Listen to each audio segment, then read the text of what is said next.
किताबों में देख लिए, सुन लिए और उसका आधार का अनुमान लगा के याद किया कि नहीं। अब सब बच्चा का सुनने के लिए उतना टाइम है बहन जी नहीं है, संभव है 1 घंटा क्लास में सबको सुन पाना। इसीलिए बुरा नहीं मानिएगा, किसी न किसी दिन सबका नंबर आएगा, मेरे नजरों से कोई नहीं बचाता। चलिए आज पढ़ेंगे मध्यकाल। मध्यकाल आज पढ़ेंगे जी। अच्छा इससे पहले वाला कम्प्लीट नहीं होता है छोड़ो को है ना। हम लोग पढ़े थे कि इतिहास किसे कहते हैं, तो सामाजिक है ना, सामाजिक, राजनीतिक, आर्थिक और सांस्कृतिक जीवन के निरंतरता और परिवर्तन के अध्ययन को इतिहास कहते हैं। ये नहीं पढ़ते जी है ना। सामाजिक हम लोग पढ़ते हैं इतिहास किसे कहते हैं, इतिहास में लिखे पढ़े तो बोलिए कि सामाजिक, राजनीतिक, आर्थिक, सांस्कृतिक जीवन के कंटिन्यूटी यानी निरंतरता और परिवर्तन के अध्ययन को इतिहास कहते हैं।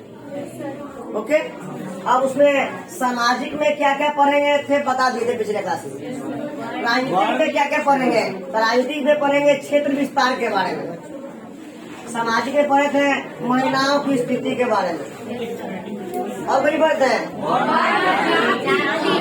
पढ़े थे, क्या पढ़े थे, जाति के बारे में पढ़े, छुआछूत पढ़े थे ना, छुआछूत है ना, और महिलाओं की स्थिति, महिलाओं, ठीक है, महिलाओं की स्थिति। देखिए इतिहास में क्या क्या पढ़ेंगे पहले समझना। इतिहास में क्या पढ़ेंगे, तो सामाजिक, राजनीतिक, आर्थिक, सांस्कृतिक जीवन के निरंतरता परिवर्तन के अध्ययन को इतिहास कहते हैं। तो सामाजिक में पढ़ेंगे वर्ण, समाज में वर्ण पहले कैसा था और वर्ण व्यवस्था में अब क्या परिवर्तन हुआ। उसके वर्ण मतलब होता है जो समाज में 4 वर्ण है, ब्राह्मण, क्षत्रिय, वैश्य, शूद्र, उस वर्ण के बारे में। जाति के बारे में, समाज में पहले कैसा छुआछूत की व्यवस्था था, अभी कैसा है व्यवस्था है। महिलाओं की स्थिति प्राचीन काल में कैसा था, मध्य काल में कैसा है, अभी आधुनिक काल में कैसा है, इसके बारे में पढ़ेंगे। राजनीतिक जीवन के बारे में पढ़ेंगे कि पहले क्षेत्र विस्तार कैसा होता था। इसमें पढ़ेंगे राजनीतिक जीवन में कि महाभारत, महाकाव्य के द्वारा अध्ययन किए होंगे आप लोग, चाहे देखे होंगे। इसमें लॉकडाउन में आपको रामायण दिखाया गया। रामायण में है कि भगवान राम एक बार अश्वमेध यज्ञ करवा दिए, घोड़ा को यज्ञ करके घोड़ा छोड़ दिए, ठीक है, और जहाँ तक मेरा घोड़ा घूमेगा, ठीक है, वो सारा क्षेत्र मेरा हो जाएगा, यानी क्षेत्र विस्तार, यानी एक तरह के रगड़ा पले, रगड़ा युद्ध बने, ठीक है ना, कि हमारा घोड़ा जहाँ तक है तो जहाँ तक घूमेगा वो पूरा एरिया मेरा है। अगर कोई है दम तो रोक के देखा, रोकने तो मार लिखल है, रोका यानी लड़ाई करो हमसे, और नहीं रोका यानी पराजय हम मेरा स्वीकार किया।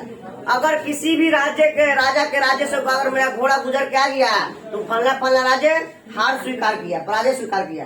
अगर कोई में दम है तो रोको, युद्ध लड़ो हमसे, ठीक है ना। इससे मान लो अच्छा भैया ये पहले क्षेत्र विस्तार का तरीका था, है ना। अभी कैसे होता है, तो अभी आधुनिक वाला में पता है भैया, आधुनिक वाला में लोन दे जाता है। आधुनिक वाला में अभी क्या है कि पाकिस्तान क्षेत्र विस्तार का मतलब चाइना क्षेत्र विस्तार कैसे कर रहा है, पाकिस्तान क्या भर पेट कर्जा दे दो, है ना, अब कर्जा नहीं लौटाएगा ऐसे कर लिख दे, है ना। इस तरह से क्षेत्र विस्तार हो रहा है। चाइना श्रीलंका के ढेर मनी लोन दे दिया, अब लोन श्रीलंका चुका नहीं पाएगा, ऐसे करो धीरे धीरे पहले अपना बंदरगाह दे दो, अपना एयरपोर्ट दे दो, धीरे धीरे उसके पूरे देश पे कब्जा। इस तरह से क्षेत्र विस्तार हो रहा है। अब प्राचीन काल में कैसे हो रहा था, घोड़ा में यज्ञ करवा के या तो आक्रमण करके। रामायण देखा ना, रामायण से हमको ज्ञात होता है कि पहले अश्वमेध यज्ञ के द्वारा ये तरह का रगड़ा लड़ाई था कि घोड़ा छोड़ दिया, मेरा घोड़ा जगह दम रोकने का मार लिखा लोगों, है ना। इसलिए लव देखा तो लव कुछ घोड़ा रोक लिया था राम जी वाला तो मार हुआ था, लव कुछ सबके हरा दिया, है ना। लक्ष्मण छोड़ सबके मूर्छित कर दिया था।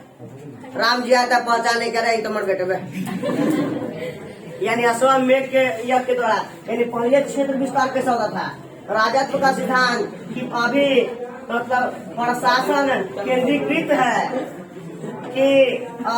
केंद्रीकृत है कि संसदीय प्रणाली है, एक केंद्र है, केंद्र के माध्यम से अलग अलग चलता है शासन कि सबको, और राजा एक जगह बैठल है कि राजा कोई काम नहीं करेगा, हर विभाग के अलग अलग मंत्री बना दिया है, उसके आधार पर शासन हो रहा है। तो शासन प्रशासन के बारे में देखेंगे, अध्ययन करेंगे, ठीक है ना। तो सर अब आर्थिक जीवन में किसका अध्ययन करेंगे, कृषि के बारे में कि प्राचीन राजत्व का सिद्धांत मतलब पहले राजा लोग कैसे शासन करता था, शासन करने का क्या तरीका है। जैसे अभी तो है सर शासन करने का तरीका एक देश है, देश में वो केंद्र सरकार है, अब बाकी छोटे छोटे है राज्य सरकार बांट दिया गया है। अब केंद्र सरकार अपने मंत्री के माध्यम से एगो में प्रधानमंत्री होता है और हर विभाग का अलग अलग मंत्री होता है, वही शासन करता है। उसके अलावा अलग अलग क्षेत्रों के लिए मुख्यमंत्री बनाया गया है, इसके आधार पर शासन होता है। प्राचीन काल में राजा कैसे शासन करते थे, इस सब बात के बारे में पढ़ेंगे, ठीक है। प्रशासन कैसे चलता था, ये सब पढ़ेंगे किसमें, राजनीतिक जीवन में।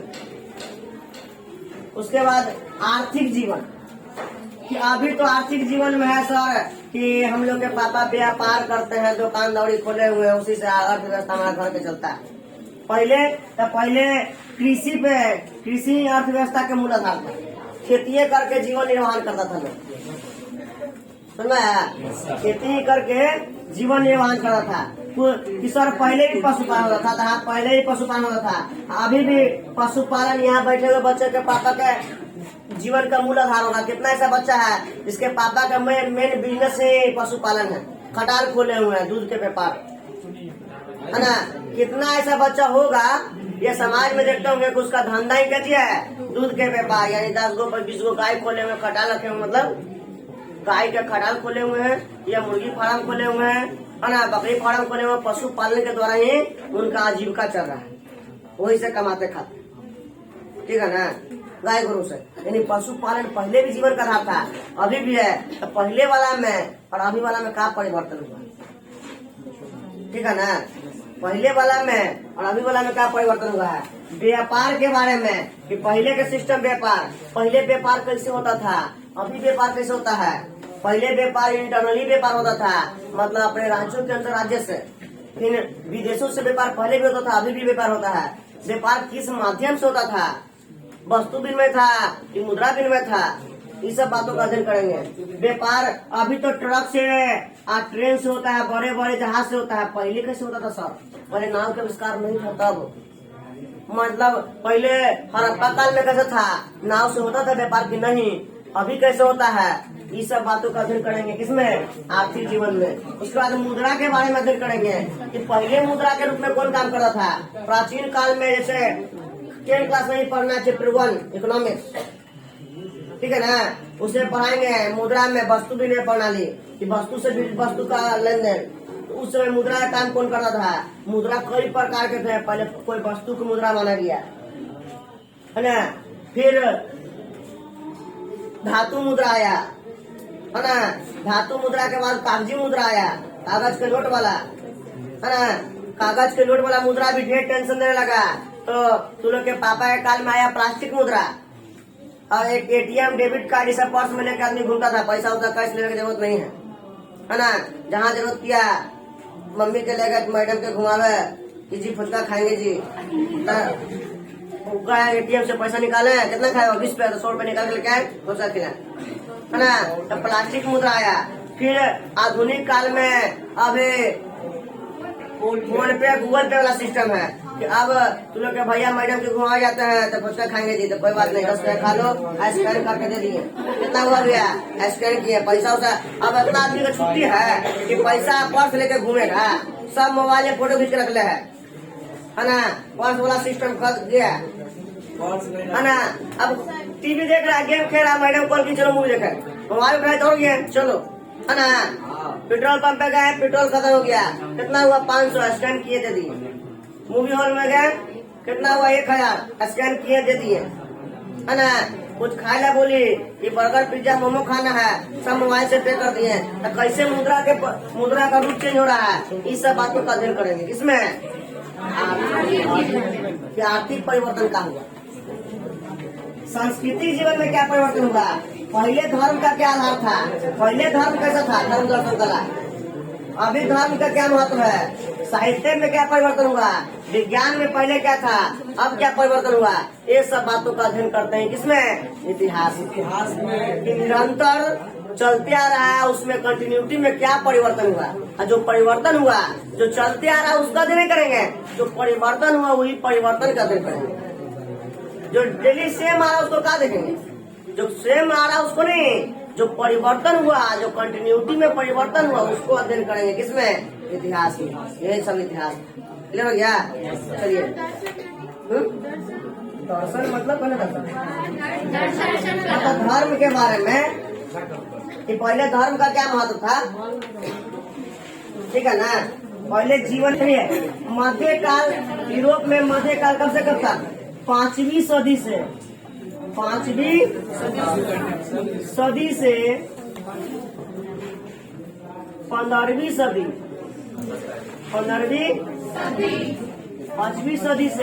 15वीं सदी तक के काल को मध्यकाल कहते हैं।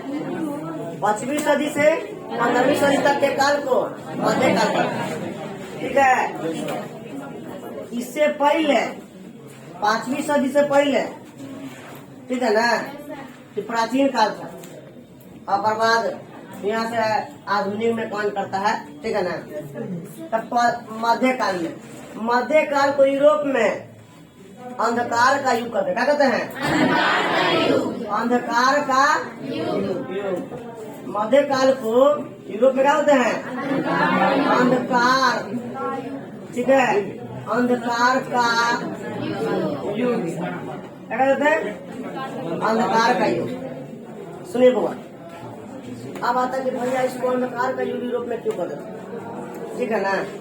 तो यूरोप में एक बात जान लीजिए धर्म के बारे में, दुनिया में सबसे ज्यादा माने जाने वाला धर्म है ईसाई धर्म।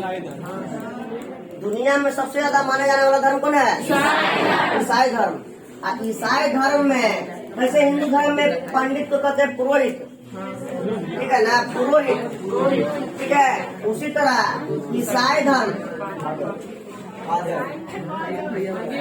धर्म में पुरोहित को कहते हैं पादरी।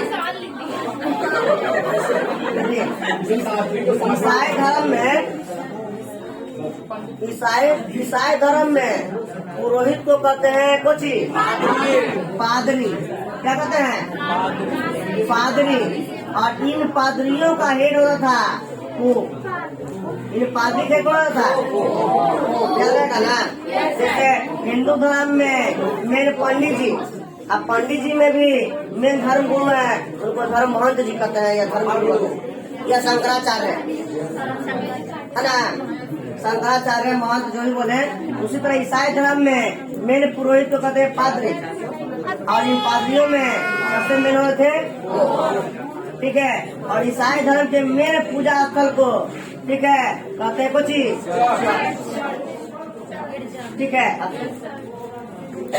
यूरोप में 5वीं सदी से पहले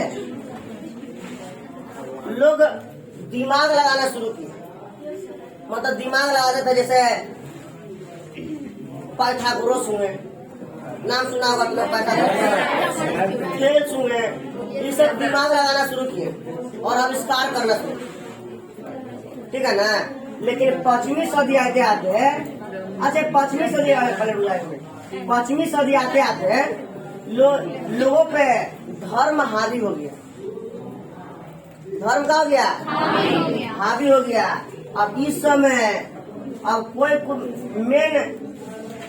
कोई कुछ करे तो नहीं, सबसे पहले क्या है? धर्म। कहने का मतलब कुछ, इस समय 5वीं सदी आते आते अब जो पोप कहेंगे, ठीक है, जो पोप कहेंगे वही लोगों को मानना है। और राजा का काम क्या था? राजा का काम क्या था कि जो पोप नियम बना के दे, राजा प्रजा से वही फॉलो करवाता था, वही मानवाता था, ठीक है। 5वीं सदी के पहले लोग दिमाग आ रहे थे, लेकिन जब 5वीं सदी आते आते धर्म सब पे हावी आ गया, हो गया। ठीक है, अब कोई दिमाग लगाए सीधे उसको मृत्यु दंड। ठीक है, उसको बोला जाएगा कि दिमाग मत लगाओ, सीधे जो पोप कर रहे हैं, जो भगवान कर रहे हैं वही होगा। ठीक है ना। अब मतलब 5वीं से 15वीं सदी तक अगर कोई आदमी के सामने सेव गिरता है, जैसे न्यूटन अब बताया कि सेव गिरा था गुरुत्वाकर्षण के नियम से, इस समय अगर कोई बताता है गुरुत्वाकर्षण के नियम से, तब पोप लोग उसको ले आके टांग देता है कि चल तो टांग के देखा कि तो ऊपर कौन सिद्धांत से जाए। ठीक है, जो किया है भगवान किए हैं, भगवान पे सवाल नहीं उठाना, चुपचाप भगवान के मर्जी करके मान लेना है। ठीक है ना, कि हम पढ़ाने हैं, जैसे हम कुछ नहीं किए हैं, जो किए हैं भगवान किए हैं, ऐसा कहना था इस समय कि जो पोप कहेगा वही होगा। कि हम तू लोग के नहीं पढ़ा है, भगवान हमसे पढ़वा रहे हैं। ठीक है ना, भगवान हमसे पढ़वा रहे हैं। ऐसा कोई आदमी बोलता है तो समझ लो कि ये अंधकार युग का आदमी है। ठीक है ना, अंधकार युग में एक शब्द आता है, इसी समय कुछ शब्द आया जिसको बोलते हैं रूढ़िवादी। बोलते हैं रूढ़िवादी। ठीक है, रूढ़िवादी मतलब होता है पुराना सोच वाला, सोचिए पुराना सोच वाला। जैसे इससे पहले पाइथागोरस थे, ये सब आविष्कार किए, लेकिन अब कोई नया कुछ आविष्कार कर रहा है तो उसको सीधे मृत्युदंड। दिमाग नहीं लगाना है, जो बोला जाए उसी को मानना है, धर्म पे सवाल नहीं उठाना है। आएगा कि अंधकार युग में क्या था ना कि धर्म इतना हावी हो गया था ना यूरोप में, धर्म कि कोई नया चीज का आविष्कार नहीं, चुपचाप आंख बंद करके जो पोप कहे उसी को फॉलो करना। ठीक है ना, कि जैसे कोई आदमी जा रहा है और सेव गिरा था, उसको बस भगवान के महिमा के भगवान ने मेरे लिए गिरा है, दाने दाने पर लिखा है खाने वाला का नाम, बोल के खींच लो। ठीक है ना, क्या करो सीधे खींच लो। ये नहीं बोलो कि मेरे लिए मतलब कि हम किए हैं चाहे कुछ किए हैं, हम बोलना ही नहीं है।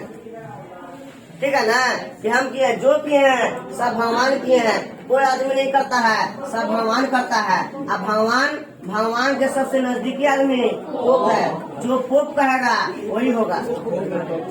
ठीक है ना, पोप कहा था कि हम भगवान के सबसे नजदीकी आदमी है, जो आदेश दिए वही करना है। अगर पोप कह दिया इस युग में सही है कि 12 बजे रात के फलना गली में नदी है भूत रहा है, आदमी 10 बजे से जाना बंद, सवाल नहीं करना है, पोप कर दिए तो सही कर देना।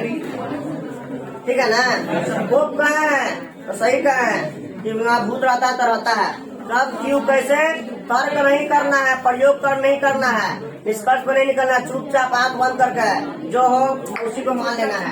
और इस काल में सिर्फ ईसाई धर्म में नहीं, सभी धर्मों में। ठीक है ना, इसी काल में सुनो, इसी काल में जो पोप नियम बना दिए इस काल में वही चलेगा। ठीक है ना, इसी काल में नियम था, इसी काल में इस्लाम धर्म से में भी। ठीक है ना, इस्लाम में भी नियम बन गया धर्म में कि इस्लाम में तो पूजा पजामा पहनना है, दाढ़ी रखना है, टोपी पहनना है, शराब नहीं पहनना है, शराब नहीं पीना है, तुम नहीं करना है। अगर कोई आदमी बिना टोपी के निकल गया तो उसको मृत्युदंड। का कर नहीं करता समझ नहीं है, अब धर्म के विरुद्ध गया तो उसको मृत्युदंड, सीधे लटका देगा। मृत्युदंड सवाल नहीं पूछ सकता है।